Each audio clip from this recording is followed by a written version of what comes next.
F1 drivers are often expected to offer valuable feedback when it comes to the development of the car. Red Bull's Max Verstappen has, however, revealed that he has little to no input on the 2022 car, and he has now explained why to GPFans.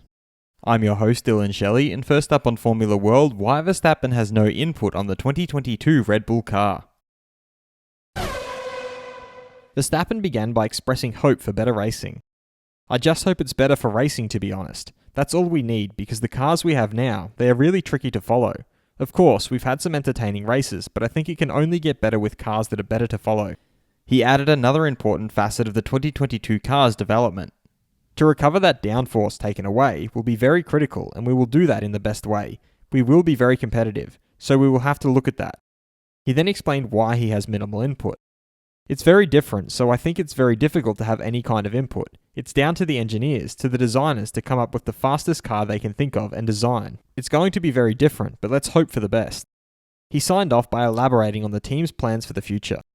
"I think we have learnt a lot about our car last year, which we will try to rectify for this year.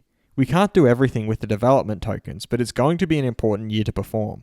Of course, we're looking already to 2022 and how that is going to go." Fast feed. F1 CEO Stefano Domenicali thinks that 80% of the races in 2020 have been spectacular. However, they have also seen negative things. For much of the season, one team was in charge and often only one driver won. You can organise more races, but it will still be the same. Which is why they have to make Formula 1 exciting again.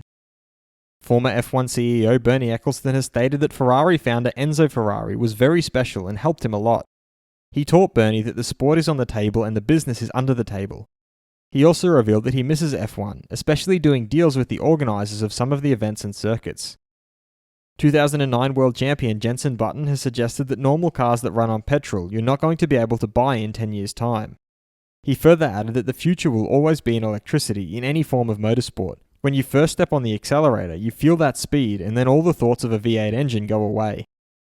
Dutch Grand Prix sporting director Jan Lammers feels that Haas driver Mick Schumacher is a slow starter who gets into it gradually. He further explained that in the end he can definitely do something, otherwise you don't win championships in Formula 3 and Formula 2, but we can't expect him to impress right from the start. He also implied that it's also difficult when you still have so much to learn in Formula 1, and you are with a team that can teach you so little. That is always difficult. McLaren's Daniel Ricciardo believes that if they really believe in F1's fight against racism and defend it firmly, there is no reason to end it. He also hopes to educate himself and educate others around him, and if that means that they will maintain a posture similar to that of 2020, then certainly.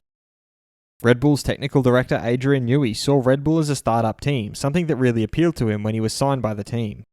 He added that nobody knew where things would go with Red Bull, but the first goal was to get to a position where they could win races. From there they would see, so the success they've had over these years has been very rewarding for him. Is the future of all motorsport electric? Head over to my community page to vote in the poll and let me know what you think in the comments. And if you like this video, feel free to subscribe and check out my others for all the latest in the world of Formula 1.